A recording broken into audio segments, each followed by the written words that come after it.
अस्सलामुअलैकुम एवरीवन। हमने जो सेशन स्टार्ट किया हुआ है आज उसका लेक्चर नंबर 6 है। मैं आपको बताती चलूँ कि जो इस्लामियात का मटेरियल आपसे शेयर कर रही हूँ मैं इन वीडियोस में, तो अगर आप उनकी तैयारी अच्छे से कर लेंगे तो आपको मजीद इस्लामियात के लिए परेशान नहीं होना पड़ेगा। इसलिए मैं जो भी मटेरियल शेयर करती हूँ उसको अच्छे से याद किया करें, उसको प्रिपेयर किया करें। और इसके अलावा हम पढ़ रहे हैं मुगल डायनेस्टी के हवाले से, वो भी इंशाल्लाह हम सारा लेके चलेंगे। हमने 1526 से स्टार्ट किया हुआ है। आज के लेक्चर में हम पहुंच जाएंगे 1707 तक। तो इंग्लिश की तरफ अगर हम आए तो इंग्लिश का हम पढ़ रहे हैं ग्रामर, जो बेसिक ग्रामर है। इसके साथ हम एंटोनिम्स और सिनोनिम्स कर रहे हैं और आज हम ग्रामर का पढ़ेंगे एडजेक्टिव। तो चलें स्टार्ट करते हैं एडजेक्टिव से। Adjective detail with examples। इसकी डेफिनेशन है an adjective is a word that describes or modifies a noun or pronoun. It gives more information about the quality, quantity, size, shape, color, age, origin or material of a noun। Simple meaning में इसका इतना सा याद रखें कि ये noun और pronoun को मॉडिफाई करता है या डिस्क्राइब करता है। जैसे शी इज़ अ गर्ल, तो ये सिंपल गर्ल यहाँ पे एक नाउन है। She is a tall girl. अब ये जो टॉल है ये मॉडिफाई कर रहा है गर्ल को, तो टॉल क्या हुआ? एडजेक्टिव। इसी तरह एक और एग्जांपल ले लेते हैं, जैसे दिस इज़ अ कार। तो यहाँ पे कार जो है ये एक नाउन है, और अगर यहाँ पे हम इस तरह करें this is a red car, तो यहाँ पे रेड जो है ये मॉडिफाई कर रहा है कार को, तो रेड क्या है? ये एक एडजेक्टिव है। नेक्स्ट हम इसकी एग्जांपल्स पढ़ते हैं। Now guys we are going to learn about the types of adjective with examples. Number 1, descriptive adjectives, quality. Describe the quality of a noun. ये एक नाउन की या प्रोनाउन की क्वालिटी को डिस्क्राइब करता है। For example she is a brilliant student. यहाँ पे स्टूडेंट जो है ये एक नाउन है और ब्रिलियंट एडजेक्टिव है, क्योंकि ब्रिलियंट यहाँ पे मॉडिफाई कर रहा है स्टूडेंट को। It's a cold morning. तो मॉर्निंग तो है, सुबह तो है ही, ये एक नाउन है, लेकिन ये एक कोल्ड मॉर्निंग है, यानी ये ठंडी सुबह है, तो कोल्ड जो है ये एडजेक्टिव है। नंबर 2 पे है क्वांटिटेटिव एडजेक्टिव। तो ये क्वांटिटी को जाहिर करता है। शो हाउ मच और हाउ मैनी, ये बताता है कि कितना, क्वांटिटी को शो करता है। For example I have 3 apples. अगर यहाँ पे मैं कहती आई हैव एप्पल्स तो यहाँ पर कोई एडजेक्टिव नहीं था, लेकिन क्वांटिटी को भी बताया जा रहा है। आई हैव 3 एप्पल्स, तो यहाँ पे 3 एडजेक्टिव है। There is some water in the glass. तो ग्लास के अंदर कुछ पानी है, तो सम वाटर, यहाँ पे जो सम है ये एक एडजेक्टिव है। Number 3, demonstrative adjectives point out specific things. ये स्पेसिफिक थिंग्स को पॉइंट आउट करने के लिए यूज होता है, उसे कहते हैं demonstrative adjectives. For example this book is mine. ये बुक मेरी है। Those shoes are expensive.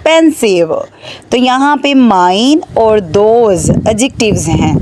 Next है पोजेसिव एडजेक्टिव्स, शो पोजेशंस और बिलोंगिंग्स। ये आपकी पोजेशन को शो करता है, इसलिए इसको पोजेसिव एडजेक्टिव्स कहते हैं। इसकी example my brother is a doctor, their house is beautiful. तो यहाँ पे माय और देयर याद रखें, पोजेसिव हमने प्रोनाउन में भी पढ़ा था। तो जब भी पोजेसिव की बात आई किसी भी जगह पे, तो आपके माइंड में फ़ौरन से आना चाहिए my, their, its, your, our. Okay, next है जनाब इंटेरोगेटिव एडजेक्टिव्स। इंटेरोगेटिव आपको पता है ये सवाल जिसमें पूछा जाए उसको इंटेरोगेटिव कहते हैं। यूज्ड इन क्वेश्चंस, ये क्वेश्चंस में इस्तेमाल होता है। For example which movie do you want to watch, what colour is your car. तो यहाँ पे which and what both are adjectives. Distributive adjectives refer to individual members of a group.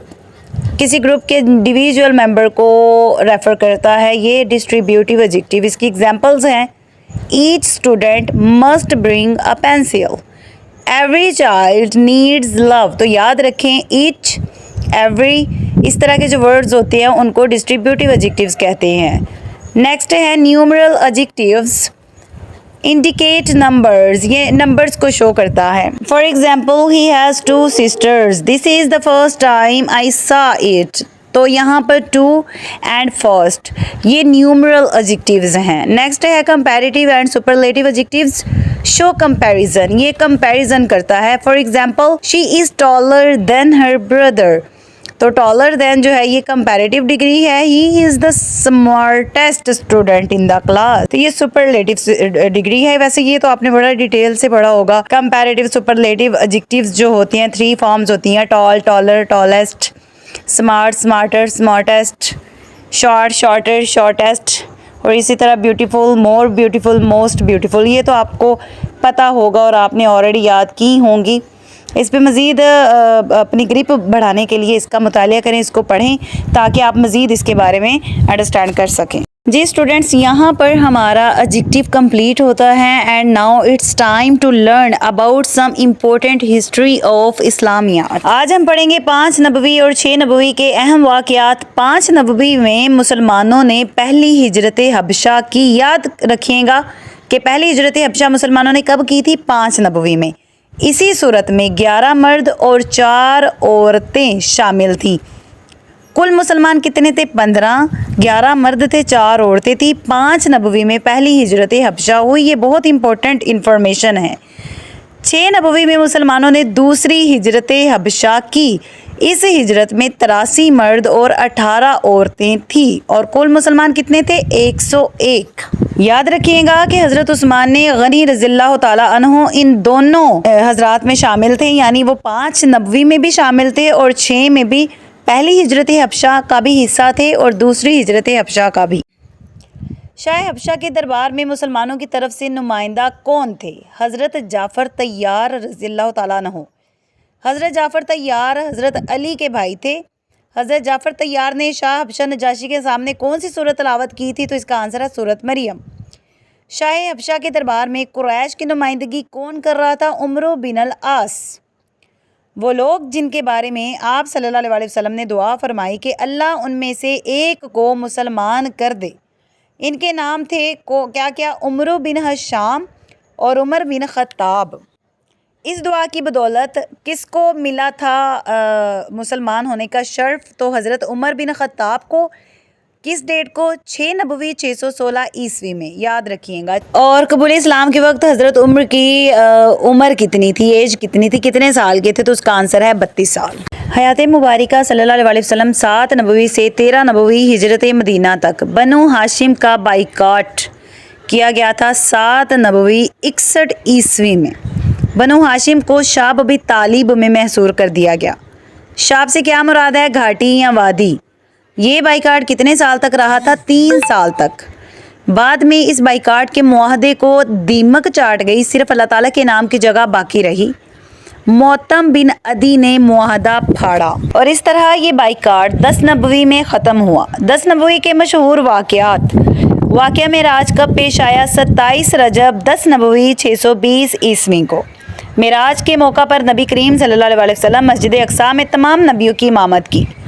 10 नबवी को ही हज़रत अबू तालिब और हज़रत खदीजा रज़ियल्लाहु ताला अन्हा की वफ़ात हुई, जिसकी वजह से आप सल्लल्लाहु अलैहि वसल्लम ने इस साल को आमुल हुज़्न यानी गम का साल करार दिया। हज़ूर पाक सल्लल्लाहु अलैहि वसल्लम का दूसरा निकाह हज़रत सौदा बिनत ज़मा से हज़रत खदीजा के वसाल के बाद 10 नबवी में हुआ। ये याद रखिएगा बहुत पक्का। बैत उक़बा ओला 12 नबवी को हुई थी। आपको पता है बैत उक़बा ओला भी और बैत उक़बा सानी भी है। तो बैत उक़बा ओला कब हुई थी? 12 नबवी को और सानी जो है वो 13 नबवी को हुई थी। उक़बा मक्का में मौजूद है। बैत उक़बा ओला 12 नबवी 622 में हुई। इस बैत में पहले 5 लोगों ने और बाद में 7 लोगों ने नबी पाक के हाथ पर बैत की। इस तरह कुल कितने लोग हुए? 12। ये लोग किस कबीले से? कबीला खज़रज से थे, खज़रज से। ठीक है। और यहाँ पर इस्लामियात का हुआ कंप्लीट लेक्चर आज का। अब बात करते हैं मुग़ल डायनेस्टी की। जहांगीर का बेटा शाहजहान 1628 to 1658। ये जहांगीर का बेटा था। जहांगीर का असल नाम शहज़ादा सलीम था। शाहजहान का असल नाम शहज़ादा खुरम है, याद रखिएगा। इसको अपनी रिश्तेदार मुमताज़ महल साहिबा से प्यार हो गया। 1628 में इसकी शादी हुई। 1631 में वो अल्लाह को प्यारी भी हो गई, सिर्फ 3 साल, और जनाब ने ताज महल बना दिया। ताज महल का दूसरा नाम मुमताज़ महल भी है। दुनिया का 8वां अजूबा है ये ताज महल। आगरा, सिकंदर लोधी ने आगरा की बुनियाद रखी। अब जो ताज महल है ना, ये आगरा में है। जो आगरा शहर है ना, ये सिकंदर लोधी ने इसकी बुनियाद रखी थी। शहर और दरिया जमुना के किनारे पर वाक़या है। शाहजहां ने अपनी ज़िंदगी में बड़े बड़े कारनामे सर अंजाम दिए। एक तो इसने मुमताज़ महल बना दिया अपनी बीवी की याद में। दूसरे नंबर पे वज़ीर ख़ान मस्जिद, ये लाहौर में वाक़या है। चुबर्जी गेट एक बाग का गेट है जिसे शाहजहां ने अपनी पोती ज़ेबुन्निसा यानी कि औरंगज़ेब की बेटी के लिए बनवाया था। शालीमार गार्डन लाहौर में भी लाहौर जो है वो भी इन्होंने ही बनवाया था। क्या बात है इनकी। लाल किला और शाही किला दिल्ली में वाक़या है। तख्ते ताऊस ये ना पीकॉक थ्रोन था, यानी कि इसके ऊपर वो मोर के पंख लगे हुए थे। इस पर बैठकर दरबार में ये मामलात चलाता था। बैटल ऑफ समूगढ़ 1658 एक खूनी जंग। एक्चुअली हुआ क्या गाइस कि शाहजहां की ख्वाहिश थी कि वो दारा शेखू को बादशाह बनाए क्योंकि वो बड़ा था, लेकिन औरंगजेब आलमगीर ने 1658 मई 29 को आगरा से 16 किलोमीटर मशरिक में समूगढ़ में दारा शेखू को कत्ल करके अपने वालिद शाहजहां को ताजमहल के सामने राहदारी में कैद कर दिया। वाह जी वाह, क्या बात है।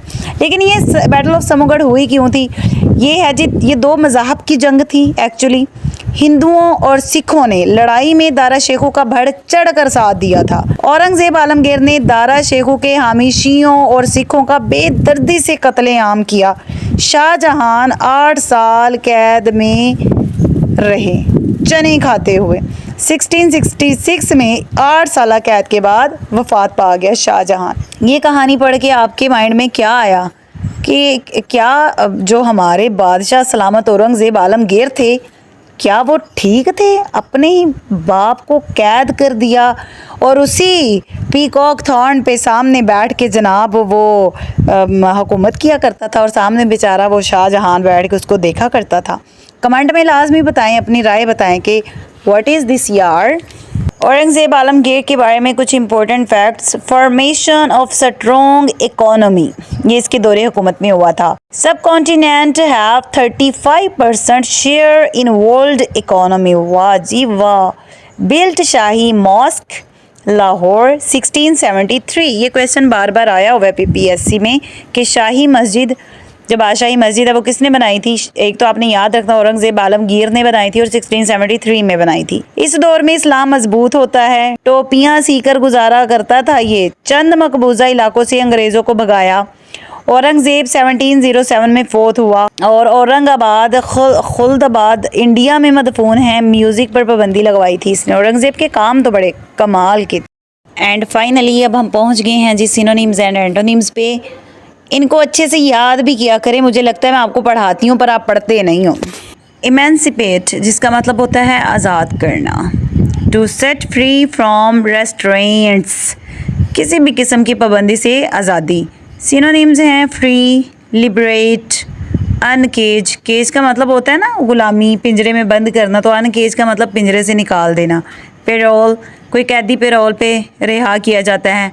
अनशैकल, अनफेटर, तो इन सब का मतलब है आज़ाद करना किसी को जंजीरों से, किसी को किसी कहीं से। एंटोनिम्स हैं bind, confine, imprison, enslave, subjugate, manacle, shackle, और इस सब का मतलब है हथकड़ी लगा देना, गुलाम बनाना एंड सो ऑन। तो इमेंसिपेट के सिनोनिम्स एंड एंटोनिम्स आपके सामने हैं, इनको अच्छे से याद कीजिएगा। नेक्स्ट है कैनी। कैनी का मतलब होता है चालाक, मक्कार, शातिर, तेज़। और गाइस ये नेगेटिव वर्डिंग में यूज़ होता है, यानी अगर आप पॉजिटिव किसी की तारीफ़ करना चाह रहे हैं तो आप कहेंगे वाइज, और किसी के बारे में नेगेटिव कमेंट देंगे तो आप कहेंगे कैनी, चालाक, जो सिर्फ अपना फ़ायदा निकालता हो। इसका सिनोनिम है क्लेवर। इसके मज़ीद सिनोनिम्स हैं shrewd, astute, sharp, savvy, devious, foxy, slick. और इसके एंटोनिम्स हैं foolish, stupid, idiot, moronic, imbecile, silly. अब एक चीज़ पे फोकस कीजिएगा कि इसमें से कुछ को हाईलाइट किया है मैंने। श्रीयूट, एस्ट्यूट, सैवी, डेवियस, स्लिक, एम्बसाइल, ये सारे वो हैं जो PPSC में ऑलरेडी पूछे जा चुके हैं, या इनमें से मे भी नेक्स्ट पूछा जाए इनके बारे में। लियोरेट जिसका मतलब होता है नापसंदीदा, कराहत आमेज, जिसको पसंद ना किया जाए बिल्कुल भी। इसका सिनोनिम है गोरी, यानी कि खून में लथपथ। इसके मज़ीद सिनोनिम्स होंगे atrocious, awful, grisly, gruesome, horrendous, hideous, macabre, abhorrent, abominable। अब इसमें से जो हाईलाइटेड वर्ड्स हैं वो पहले भी पूछे जा चुकी हैं पीपीएससी में। डियर स्टूडेंट्स, नोशन का मतलब होता है यकीन, अकीदा। इसका सिनोनिम है बिलीफ। बिलीफ का मतलब ही अकीदा होता है। इसके मज़ीद सिनोनिम्स हैं idea, concept, presumption, supposition, perspective and the last one is stand point.